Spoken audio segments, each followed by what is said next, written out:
Hello, communicators. Welcome to episode 3 of the audio series, The Communicator. Enter into the world of corporate communications from an in-house lens. I'm Yesenia Reynoso, your host, and thanks so much for tuning in. Whether you are new to this community or quickly becoming a regular subscriber, your support means the absolute world to me. If you are on social media, please follow me on LinkedIn, Twitter, and Instagram. All of my handles will be listed in the episode description. And if you have a comment, suggestion, question, or anything about the communicator in general, please email me.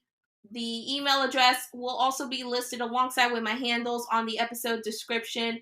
All opinions are highly welcome.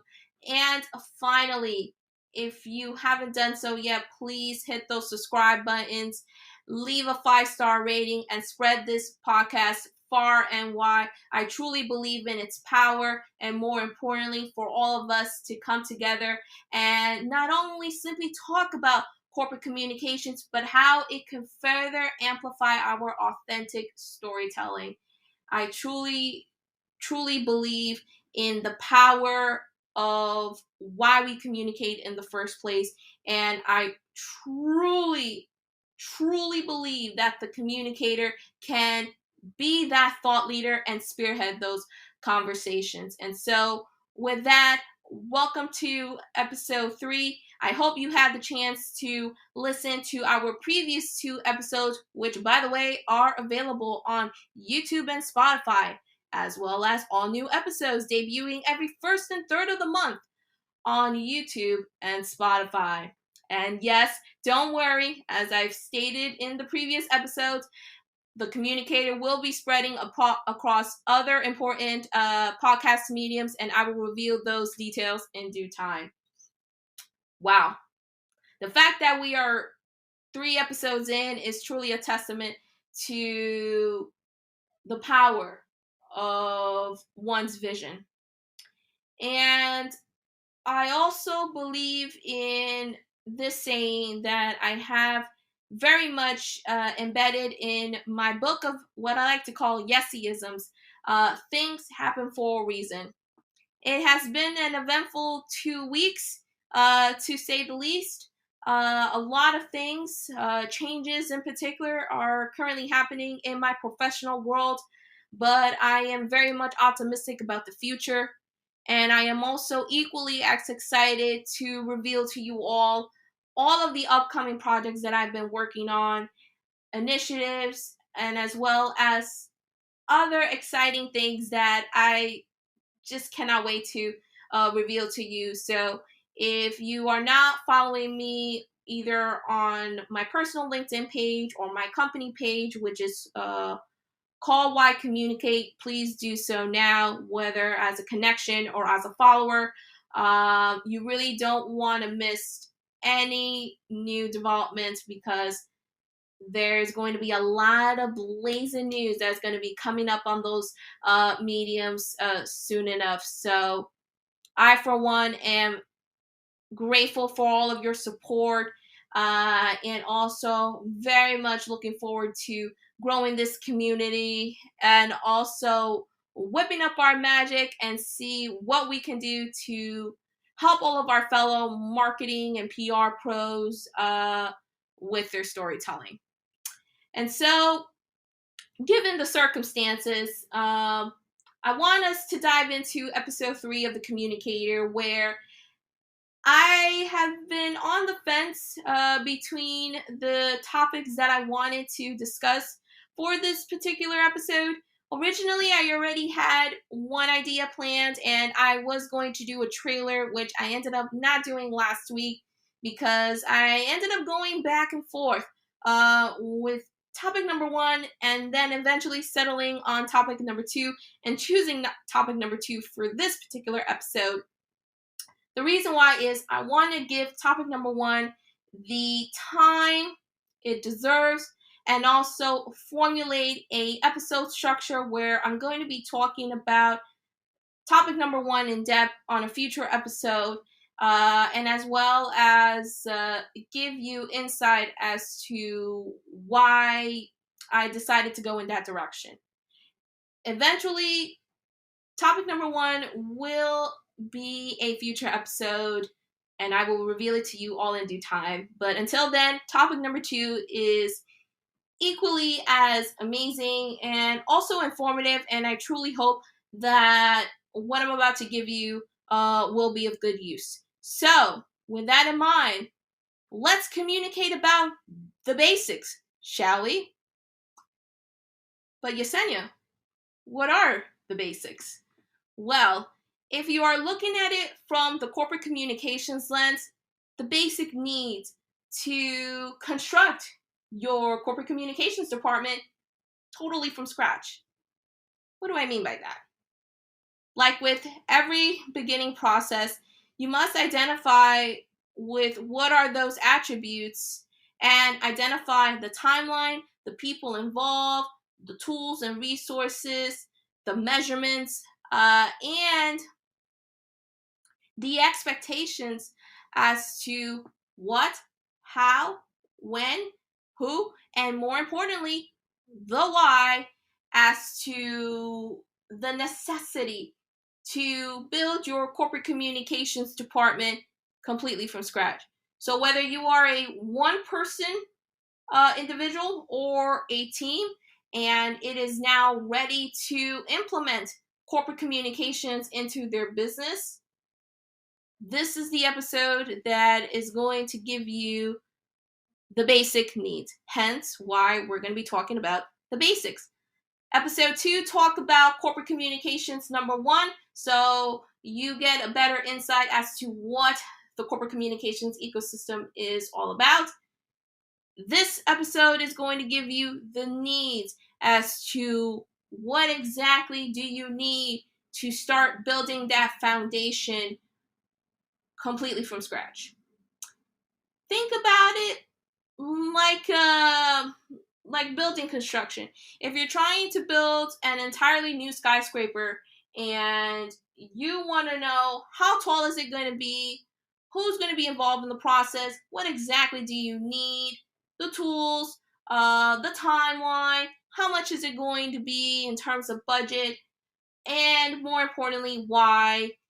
You want to ensure that you have all of those questions listed and answered so that way you can formulate a game plan as to how you're going to bring all of those things to life.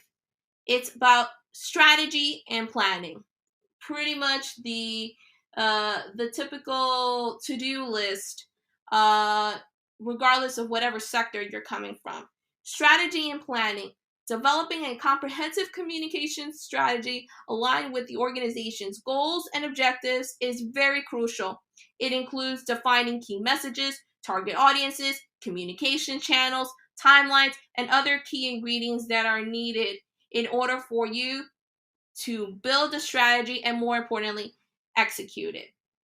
Throughout my tenure working in in-house communications departments, I have seen firsthand just how departments operate from a day-to-day basis.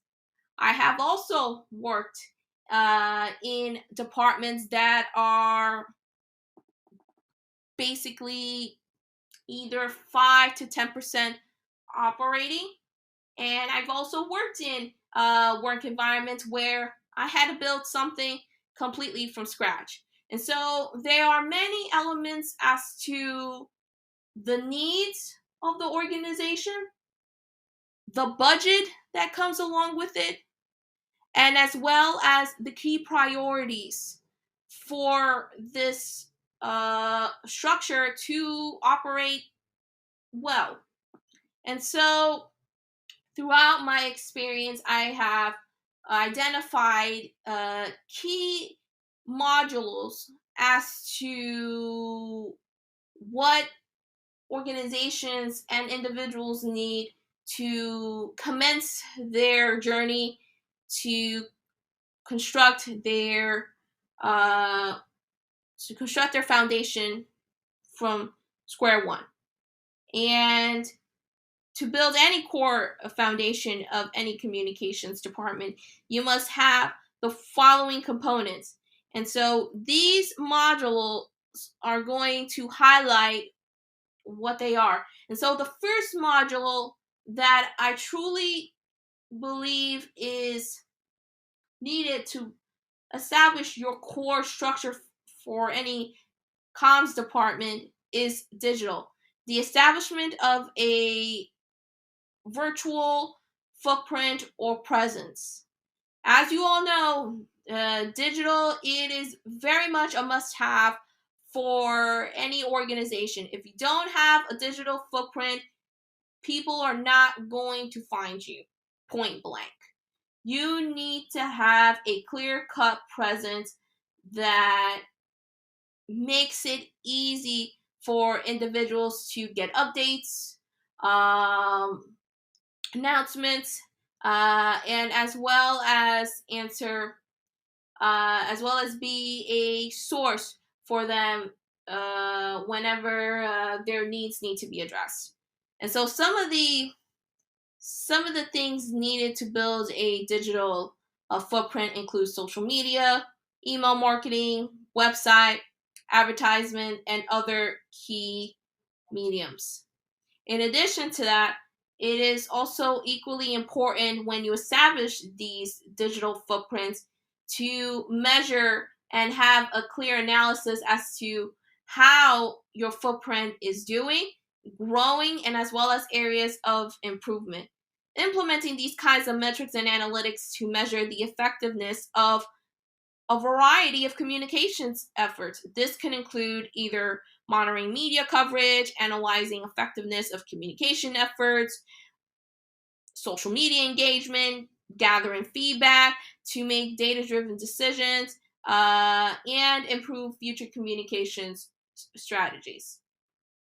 Now, when you identify those metrics and or KPI to measure the effectiveness of communication efforts, then you will have a clear idea as to how not only your content is performing, but also figure out who's engaging in that content, how is it spreading, and also evaluate the areas of improvement in order to make better data-driven decisions.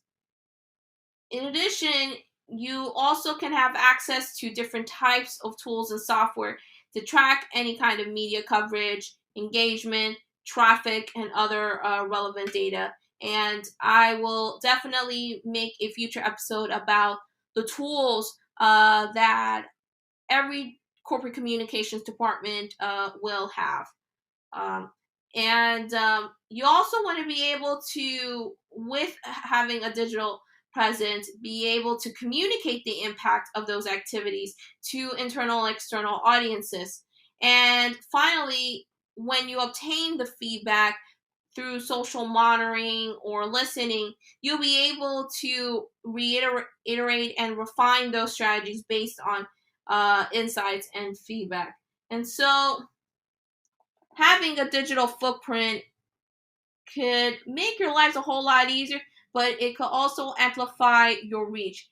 Now, authenticity matters in the world of corporate communications, and so organizations want to be able to tell their story in a way that connects with individuals and also be able to develop community. I think now a lot of organizations are truly seeing the power of having a community at their disposal and also being able to cement themselves as credible leaders, which, by the way, we're going to talk about credibility in a moment.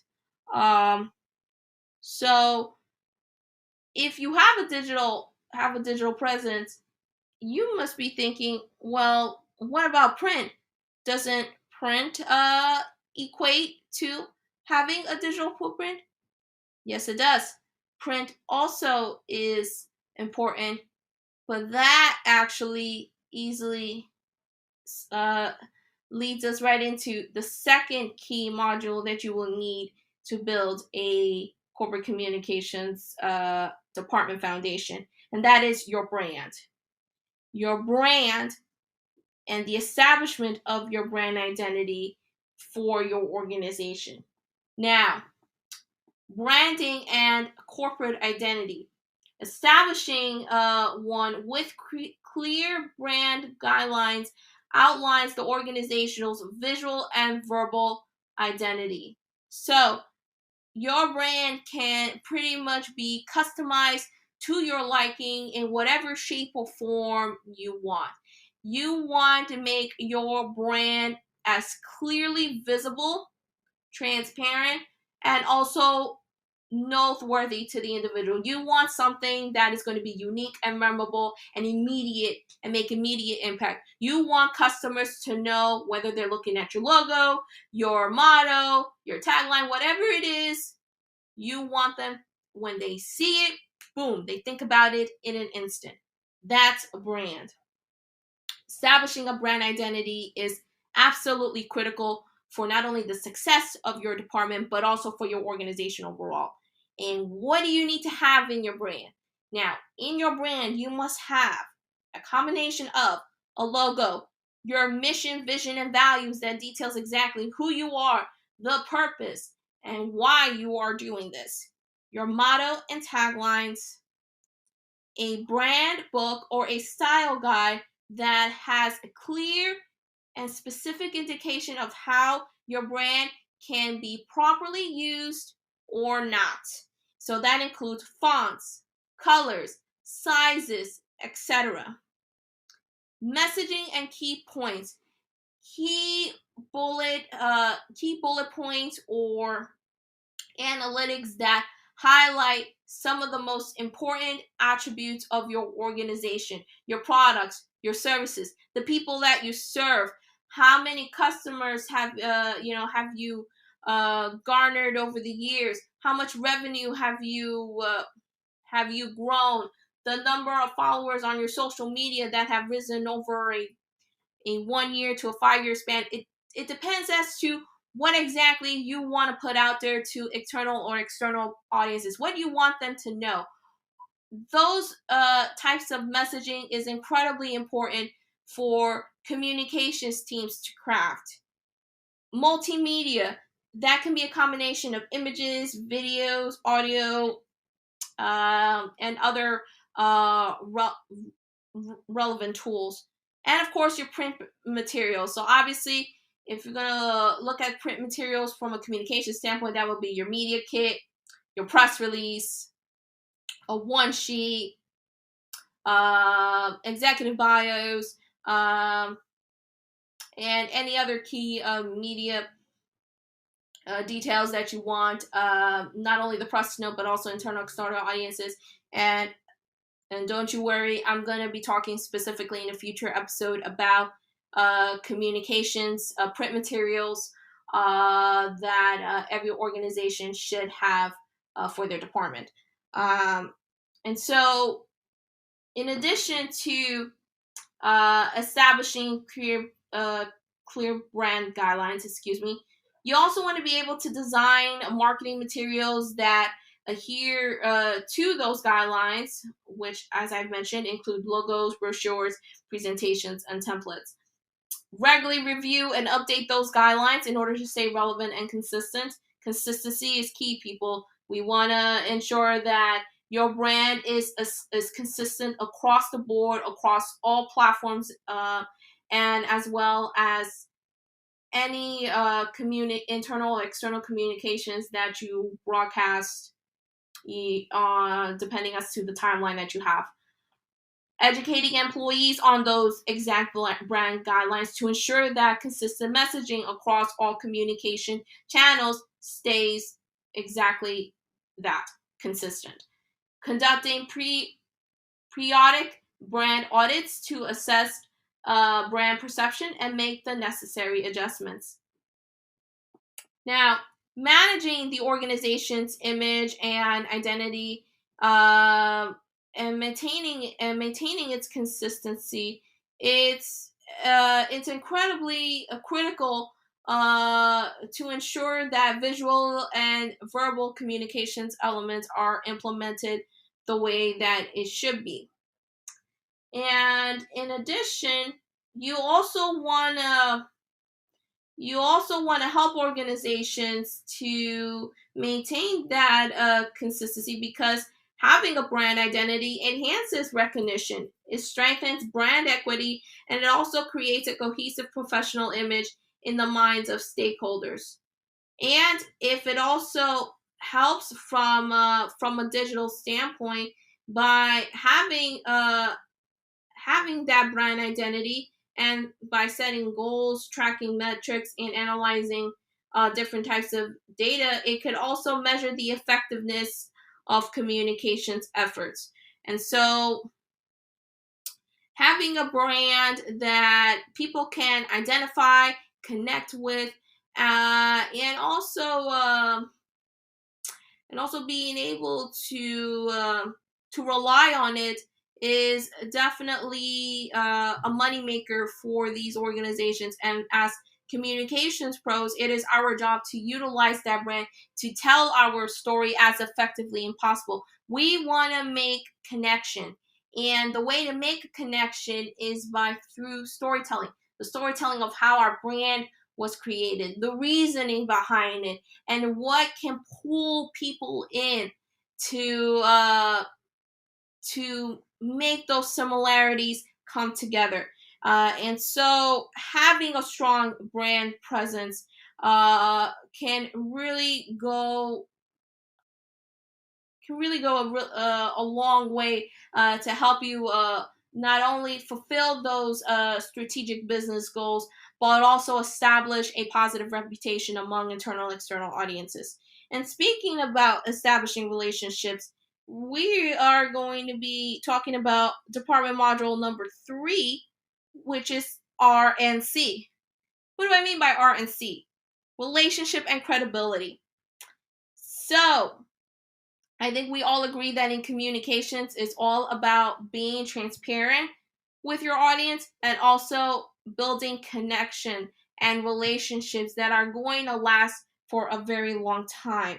Building relationships and connections with your audiences. From a relationship standpoint, you pretty much want to know what their needs are, what do they have in common, the kind of media that they consume, how often do they purchase a product or utilize a service, when do they consume it, what are their behavioral characteristics, why do they consume it, and that is the biggest one, answering the why, by the way. How do they consume it, and who are they? You want to be able to understand and create content that directly addresses their needs. That is what the key point in every organization that they must have. You are there to serve the customer. You are there to answer and or solve their problem. And how can your product or service or program, whatever it is, help the customer or the client to address their needs? The second part of RNC is the credibility part. Credibility establishes a presence, a loyal one. You pretty much become a brand loyalist. You build and solidify brand loyalty. It makes yourself known as an expert, someone an individual can trust. You want to have loyal customers or followers. You want to then have those customers and or followers spread the word about you. They automatically become brand ambassadors. Why? Because if you've earned their trust, then obviously they're going to be able to tell family or friends about the product. It spreads far and wide. You want to be able to cement yourself as a trusted source and become a thought leader. And speaking of that, when you cement yourself as a thought leader or as a trusted source, people are going to be utilizing you a whole lot more. And the more that they utilize you, the deeper the bond is between yourself and the customer. Credibility, by the way, is also one of the key pillars in corporate communications, along with clarity, consistency, authenticity. And so, when you have relationship and credibility, you could now pretty much utilize that to build bonds with internal and external audiences. And so that is where the corporate communications ecosystem comes into play, as I've discussed in episode 2. There, you could really play around and ultimately decide which one will work best for your business. If you're looking to utilize external communications, for instance, that includes media relations or developing stakeholder engagement or utilizing external communications to manage or maintain a positive reputation, which includes crafting external messages, social media platforms, responding to public inquiries, and building relationships with many different groups. From an internal communication standpoint, you might be looking at establishing different types of internal communications channels, such as intranets, email newsletters, and collaboration tools. Creating a content calendar that ensures regular, consistent communication. You encouraging employee feedback and two-way communication through a dedicated communications platform, or fostering a culture of transparency and open communication within the organization. There are so many different types of possibilities. It's endless as to which corporate communications sub umbrella that you are going to implement in order to bring out the relationship and credibility pieces to your organization. And so by having some of these basic needs, it's important to understand that every organization is different. Every organization has different needs, and it also depends as to how small or how big their budget is. And so by implementing the basic needs of a corporate communications department requires careful planning and execution. And so it pretty much drives the subject home as to you doing what is best for the organization, and also figuring out other ways as to how you are able to maximize the impact, and also utilizing these tools to the best of your capabilities to ensure that not only that the department is going to be able to succeed, but also the organization as well. And so by having these key modules in place, you have established a foundation that can basically will hold the weight of your department, and more importantly, develop an ecosystem that is going to be structurally sound and set up for present and future success.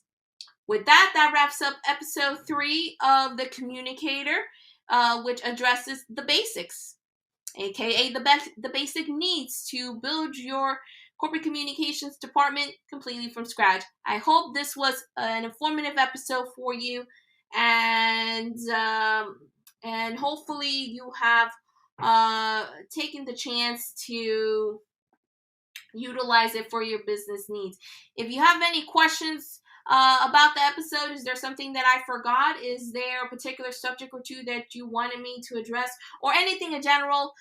Email me. Again, the email is in the episode description. Don't forget to follow me across social media: LinkedIn, Twitter, Instagram. Hit those follow and subscribe buttons. And finally, spread it far and wide. And I truly hope to see you back here again in 2 weeks' time for episode 4 of the Communicator. We are going to be zeroing in at the halfway point of season 1, and I will soon be revealing as to when and how long this first season is going to go. So until then, thank you so much for tuning in, and I will see you next time for episode 4. Take care, everyone.